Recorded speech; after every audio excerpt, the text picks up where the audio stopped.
Alright, we're back with more Avatar comics. After briefly flipping through this one, I think I might be a little more negative with this video. Seems like we get a healthy dose of some shit I'm not gonna care about, but we'll see, maybe it's great, who knows. Okay, here we go. Have we mentioned that Katara and Aang like each other now? I'm kidding, actually. I'm a big fan of when a piece of media can depict a relationship just being casually happy sometimes. And as long as this doesn't become a romance comic, sure, I don't mind this so much. So luckily, once again, the flight path Appa is on goes right over Toph's school, so Toph says she has to bounce, and Sokka says he's coming with her because he doesn't want to be alone with the lovebirds. Now we get into a big part of why I'm not a huge fan of the extended Avatar universe. I think the powers get too powerful. Toph just jumps off of Appa, Sokka in tow, and earthbends this ramp to catch herself as she lands. And kinda Sokka. What this implies is that earthbenders, or at least ones as good as Toph, should be immune to any fall of any considerable distance, which just makes things less interesting to me. Why was Toph even worried as she was dangling off the airship at the end of the show? I personally like the idea of needing to be grounded to earthbend. It kinda comes with the name. And I know Aang did a bunch of earthbending while flying in the finale, but that's Avatar stuff. That doesn't count. I guess needing to make a ramp to be immune to fall damage is better than just being immune to fall damage, like some characters. Not a bad way to travel. You probably should have broken your spine twice, but then again, you probably should have broken your spine here too. Well, maybe Sokka just has a really strong spine. Okay, so unluckily, it turns out that Toph's cartoon character students are gonna have a bigger role in this volume, so I'll introduce them real quick. This is Ho-Tun. He's the big giant guy who's scared of everything trope. This is Penga. She's the spoiled rich girl trope. And this is the dark one. He's the Green Day trope. And that pretty much covers it. Hopefully they become real characters at some point in this. Yeah, so Penga has a crush on Sokka. Hopefully that doesn't last very long. If it has to be she has nothing going on for her character at all, or she's gonna be weird around Sokka the whole time, I will gladly take her being a 0.5 note character. So I guess Toph students got booted out of their dojo by this firebending master dude. Ah, yes, firebending comes from the breath. Well done, comic. This lightly plays into the overarching theme of the entire book, the Fire Nation occupying what is rightfully Earth Kingdom territory, but it's sort of flipped on its head here. The story goes that Toph took up the school after these guys left it because of the decolonization movement. But now that Zuko says no more decolonization, they're back, and they see the metal benders as being the ones that are invading their territory. I like here that Kunio, his name is Kunio by the way, burns Toph's family sigil to reveal a firebending etching in the wall, only for Toph to replace it with not her family sigil, but just the symbol for earthbending. That seems very Toph when confronted. Good writing, comic guys. So, unfortunately, it seems like this comic is gonna run with a thing I really didn't care for in the finale, that being non-physical contact metal bending. It always made sense in my head that since metal bending is so much harder and there was so little earth to work with in the metal, having to actually physically touch the metal to bend it would be a really good limit to the ability. Sorta like being grounded for earth bending, right? It kind of feels like an extension to that. But it turns out all that stuff is my own personal headcanon at this point, all just wishful thinking, so I'll have to accept it. Dirt Girl? Jesus, man, you can't, it's 2022. Toph enters her horse stance here. She squares up to turn this guy into a stain on the wall, a stance that she told Aang to enter once upon a time while they were training. But Sokka stops them and says the school will go to whoever's students are better, because that obviously makes for the better, more effective school. Makes sense. Sokka's so reasonable. Kunio seems pretty down with the idea, and his students are too, but pan over to Toph's gang, and what are they saying? Big cowardly guy saying cowardly shit, spoiled girl saying spoiled girl shit, and Linkin Park is literally saying, in the end, it doesn't even matter. This is all they are. It's insane. So Sokka says, no, not a fight to the death. We'll do this weird, whichever team makes someone on the other team sit down first wins. Which, I mean, I'm reading this, and I'm still not really sure I get the format. It's a really weird idea. The showdown will be in 3 days, he says. Stop that. A salute! No, wait, hold on. The Fire Nation has had some bad real-world parallels in the last 100 years. I don't think a salute's a good idea. That could get us in some real trouble. Oh, thank God, it's just some weird cheerleading shit. Aang just tells Appa to go find a hill to sleep on for the night as he does politics. What the hell? Really? That's messed up, man. Appa and the Earth King are homies. I'm sure he would have let Appa sleep in the enormous throne room. Anyway, we're getting away from Toph's cartoon characters now, but we're immediately assaulted by more cartoon characters. Turns out Aang's got a fan club, and these two girls they landed in front of are the co-presidents of the Ba Sing Se chapter. Very cool. It's like our awesome, really fleshed out characters are suddenly in this world where each person is only one thing, which is really weird. Even the most goofy one-note characters in the show had some depth to them. Chong was this weird laid-back hippie dude, but even he got rattled sometimes and had a little wisdom at the end. Maybe this comic will save it somehow. Also, the wording for this character, for better or worse, really puts a voice in your head for her. She cuts her own sentences off with the word like a lot, and every sentence ends in a question mark. It somehow invades your brain with that 5D Katara shit from last chapter. You could just tell she talks like, Momo is like the cutest name ever? Okay, so this is actually a really funny set of panels. This girl is like, it's great to meet Aang's first girlfriend, and then Katara's like, wait, what do you mean first? That's funny, come on. This comic so far, last issue included, hasn't really hit with the comedy at all, but that's a good joke. So the club members are like, oh, you're looking for a place to stay? You can stay in our clubhouse. It's just down the street, and we like made it look look like the Western Air Temple because most of our club members are girls and everything?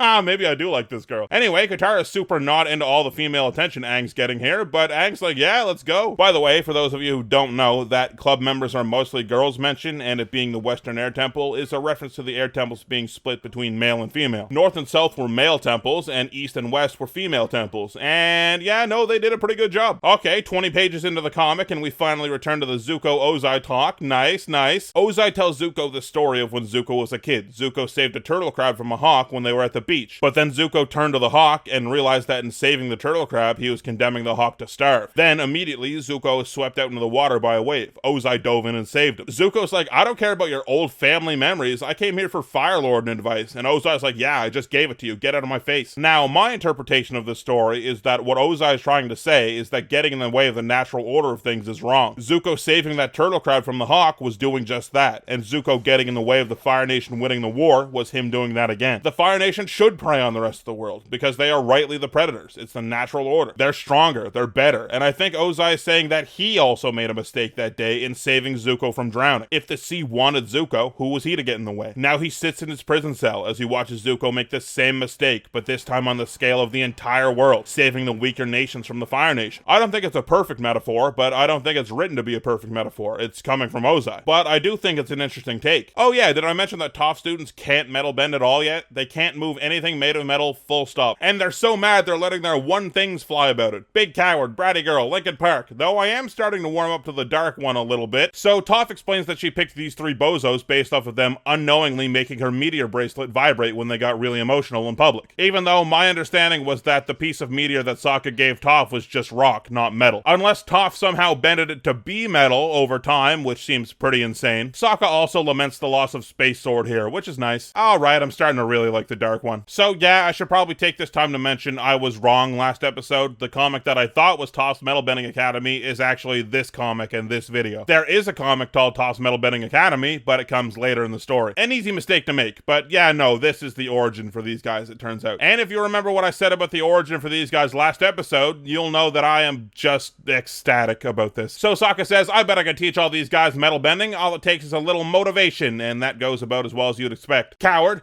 brat, Park! Unfortunately, the Aang-Katara story is rapidly turning into Katara being jealous that Aang is getting so much attention from the girls in his fan club, which I get, your boyfriend is pretty great, but I don't know if confident, headstrong Katara would get bummed out after an afternoon of Aang getting ogled. It's good to show weakness in your characters, sure, but I feel that Katara wouldn't have this much of a reaction right away. But maybe that's just me, we never got to see her in a relationship in the show, so maybe this is just my imagined headcanon again. But then Aang mentions that being around people that love his culture so much, it kinda made him feel like he was at home again with his people. Which, damn, man, you're trying to make me cry here? And then Katara's like, shit, I was being really stupid back there. Which makes for a nice moment for both of them in very different ways. Back with Zuko and Ozai now, talk round 2. I guess my assessment of the metaphor wasn't what Ozai was going for at all. Zuko guesses that Ozai thinks he should have sided with the hawk, but Ozai says he's only half correct. So then Zuko's like, I was right to side with the turtle crab then. Ozai says, you're still only half correct. The error that Zuko made was the hesitation in his decision after making it. Now that Zuko is the Fire Lord, there is no hesitation to be had. What he chooses is by definition correct. Which I kinda get that's what he was saying with the story, but I don't know, I kinda thought I was onto something there with my theory. Oh well. Anyway, Zuko's like, nah man, that's dangerously egotistical, and says that he, Aang, and Quay can come to an agreement. And then Ozai says that he's heard rumors about that meeting of the minds, which to me seems like foreshadowing. What, he heard that from the prison guards? Who told him that? Seems like Ozai might have other visitors sometimes, but we'll see where it goes. Ozai then goes on a tirade about how the Earth King will fight the Fire Nation out of the colonies, and that Zuko has to fight back. Zuko brings up Aang, to which Ozai says Aang is irrelevant, which is funny. But then he says Aang wants to keep the world frozen in place, preventing the strong from dominating the weak. Which, going back to the hawk and turtle crab thing, it kind of sounds like the point I brought up was the point he was trying to make. Like, he argues that any decision that Zuko makes is the correct one naturally, due to his position. But at the same time, here, he's telling Zuko the correct decision was to let the hawk eat the crab. So I don't know if this is wonky writing, or if they're purposely writing Ozai Ozai to not be a very good speaker or what. But the lead is definitely buried here in this conversation. Anyway, this talk really gets to Zuko, and Ozai finally rises, standing above him. And as Zuko goes to stand up, he's pictured in a bowing position in front of his father as he's cut off, and Ozai sends him away. That's some good visual storytelling. You really get a feel for how their dynamic has shifted just in this talk alone. Great job, comic. Back with the filler episode again, Sokka figures that if Toph thinks these clowns made her bracelet twitch when they got super emotional, they just need to make that happen again. Light work, Toph says. That's Hotun's whole character, which if this plan was gonna work, I would think that would make him the best metal bender. Tenga likes shoes enough to die over them, and we'll just call the Dark One his real name instead of his gamer tag. That'll piss him off good. So they head down to the basement so Sokka can cook up some metal bending gag to scare all the students, and I ain't ever seen any Fire Nation soldiers use gear like this. These are all kid-sized. Who would make armor to fit little kids? The Fire Nation, Sokka, that's who. So after Toph creates Shirley the gag to end this gag story, we transition over to Corey. This girl's name is Corey, by the way. She's the ninja from last issue. She's training with her cousins to become a crack team to defend Yu Dao. And what's cool is her cousins consist of both firebenders and earthbenders. Good to see them getting along. Anyway, Sneers shows up and doesn't seem super amped about what? It's not that crazy. Sneers is a good-looking guy. Sneers isn't really pleased that Corey has been spending her time training with firebenders rather than hanging out with him. Sneers still holds a lot of prejudice towards them, considering they vaguely messed up his life, maybe. I don't know, Jet never really got around to describing Sneers' tragic backstory. Corey's like, didn't you hear about those protesters outside the city walls a couple days ago? And Sneers is like, yeah, that was me and my friends. And then Corey's like, whoa, out of fucking nowhere. Jesus, calm down. Sneers says that Corey has to choose Fire Nation or Earth Kingdom, and Corey is like, I'm both, dumbass, but now you gotta choose. The freedom fighters or me. And I'm just sitting here like, I don't think either of you are mature enough to be in a relationship right now. And then we get one entire page of Aang Katara politics, talking about Yu Dao and the decolonization. Quay seems unimpressed. And then guess what storyline we go back to? I'll give you a second to think.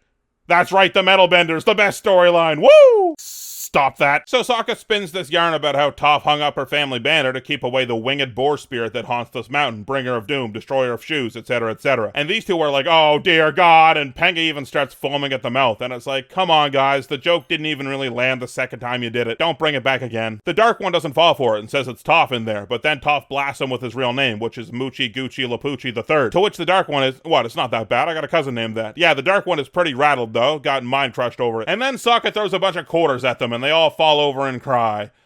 Yeah, this is great reading, folks. Riveting. Aang calls the Earth King your earthiness here, which is what he first called him back in the episode titled The Earth King. See? We're friends, your earthiness. So Quay gave the current situation some thought, and he wants to have a backbone for once. He says that if Zuko isn't going to remove the colonies peacefully, he'll send General Hao, this guy from the show by the way, to do it by force. Aang's like, what the hell, man? We just got over a war. You can't start another one. And then Quay's like, fuck off, man. Holy shit, we're 58 pages in and something interesting is finally happening. Here we go. Who knows what the next page could hold? No! Toph says the exact line that Guru Patik says to Aang here when the scene for Toph first metal bending starts. Even metal is just a part of Earth that has been purified and refined. Which, for some reason, I don't really care for. Like, Toph wasn't there to hear that, and her saying the exact words that kick off the very important metal bending scene seems a little too on the nose. But she continues to say that metal is made by being melted and pounded into shape through pressure and pain. And that's what she went through while she was in that metal box. Her parents wanted her to be this delightful little socialite, not what she actually is. And all she felt was pressure and pain. Well, we're finally getting around to something here. Some character moments that I care about, thank God. Toph figures that's what she's doing to her students, trying to make them something they're not. So she's done. She's just trying to pass that pain on to someone else. She's gonna sit down in front of the firebenders tomorrow and give up the school. Alright, so I'm really glad that we get some insight into Toph's thought process here. We definitely needed something of substance from the storyline. It's taken up pretty much the entire issue. And then we get a thunderous one more page of Katara and Aang running off to get on Appa to warn Yu Dao to evacuate. This comic does a lot of really weird jumping around. It's very jarring. Like, we've been getting the Katara and Aang story in single pages around the Metal Bending Academy story. Aang does get a line in here about promises and how Zuko made one to remove the colonies that he's now broken, and that promises shouldn't ever be broken, which has the subtext that Aang's like, I might have to do it if Zuko pulls this shit. Which is a really good line if you ask me. Man, I really hope we can keep going with this good writing. Please?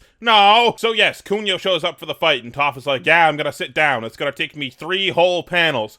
Huh! But then the cartoon characters bust in and throw a quarter at her using metal bending. OMG, they figured it out. What an incredible storyline. Dirt people, oh my god, man, come on, that one wasn't even kosher when the war was going on. So the fight happens and it all adds up to a bunch of kids throwing quarters at a bunch of younger kids. It's kind of fucked up, actually. They all use simultaneous quarter blast to knock Kunio on his ass, so they win the school. Hooray, a victory for Team Beifong. Good, we can stop hearing about this. Kick rocks, loser. Wow, Penga, I don't like you. Even if I'm glad you're not doing the whole Sokka's my boyfriend thing anymore, you're still awful. You told Sokka you expected us to be metal benders. No one ever expected us to be anything other than a wimp, a spoiled brat, a tall, dark, mysterious hunk. Alright, book, you got two good jokes. This one is kind of hamstringed by the fact that that is literally all these characters are, but with this, maybe that's what you were going for, I guess. Maybe they'll evolve into actual Avatar characters someday. That would be an impressive storyline. I'd be blown away. Back with an actual Avatar character, Zuko stands in his throne room above the flames before putting them out, saying it doesn't fit his vibe. Which makes me think, firebenders can extinguish fire? Really? I don't think we ever saw that in the show. The closest thing I can think of is Zuko making the campfire on Ember Island explode, basically, but that seemed to have just burned the logs out. Nothing left to burn after that. I think this is new firebending shit, and for once, with it being a power that's introduced after the show, I don't mind it. I think that's fine. Anyway, May enters the room and says, I know you've been meeting with your dad in secret, and someone told me that wasn't you. So May breaks up with Zuko. Oh, just when May seemed like she was opening up a bit. So Suki rushes in and says, oh man, that's my fault. I didn't mean to blow up your spot that hard. Zuko's confused to how she even knew, and then Suki hits him with a, I've kind of been stalking you, heh. And then we get a weird 2 panels of Suki saying she's worried about Zuko, which I've always taken as a weird, maybe slightly hinting at something, maybe? Am I crazy? But before we can think about that, they're interrupted by one of Zuko's generals coming in and saying that the Earth King is marching on Yu Dao, and Zuko saying Dad was right. That's it seems. The Earth King has made up his mind, and Ozai's made up Zuko's. We're going to war. So that's the end of Volume 2, and honestly, it's a slog. This is a big step down in quality from the first volume, to me at least. There's some good stuff hidden away in these pages, but it's all surrounded by this really goofy gag storyline with Toph and Sokka. I don't think anyone was looking to read this book after reading the first volume and went in wanting this. Yeah, this is still a kid's IP. I don't mind having some goofy moments here and there, and I can see the mindset of this political drama maybe being too adult or boring to kids to be the only storyline, but man, you gotta do something more worthwhile than the same joke with the same 3 boring characters over and over and over. I don't really know why this book is called The Promise Part 2. It's not really about it at all. We get the really good Zuko Ozai talks and like 5 pages of Aang and the Earth King. The Aang fan club is setting up for a moment in a future book, I know that, but even still, the precious few pages we have with Aang and Katara in this book, more than half of them go to this fan club meeting. I just don't see a reason why this book is a part of this series. You could have easily cut out the few important pages and sold this as a Toph's Metal Bending Academy book, which I thought was what this storyline was. It doesn't really have a lot to do with the main story until the very end, so this one was hard to get through, but I remember the 3rd volume of this being pretty good, so we've got that to look forward to. Patron shoutouts, if you want to see me cover the end of this comic and the start of the next one, both of those videos are available on Patreon for just a few bucks. Link, as always, is in the description below the video. Biggest shoutouts of all go to my top patrons, Agent Rhino, who got an ancient artifact delivered to him on Uber Eats, and now they can control when the sun sets. Danger Stranger, who has an invisible car that he swears is a 1988 Lamborghini Countach and is definitely not a 1990 Honda Civic hatchback. Jack, who can mimic any animal call in the world as long as he's won a staring contest against them. Kevin Hall, who has a pet salamander that can predict the trajectory of Bitcoin. Omega Fighter, who found Atlantis and found out they have a myth about Super Atlantis. Sean Martin, who, due to a wish on the monkey's paw, he can never lose, but he can only ever manage to tie. Stephanie Riches, the last of the Mer people and the first of the land Mer people. Thomas Lautenbach, who created the first collapsible community rec center for easy carrying and convenience. Tiago Nascimento, who held the Titanic together for a precious few seconds longer with his bare hands, saving who knows how many lives. Varunda, who has practiced each of his 10,000 kicks 10,000 times, making them the most frightening person on the planet. And Whitrow, whose Tinder profile got flagged for having too many matches, but after an internal investigation, it turns out literally everyone is just interested in them. And of course, my god overanalyzers, 2 Boots Are Beat, Andrew Watchert, Austin Gallup, Be My Valentine, Braden Shanahan, Cade Stinson, Charles Barnett, Dizzy Payne, Dominic Saint, Distant, Glintlock, It's Carton, Jackson, John Ajaka, Justin Fletchall, KT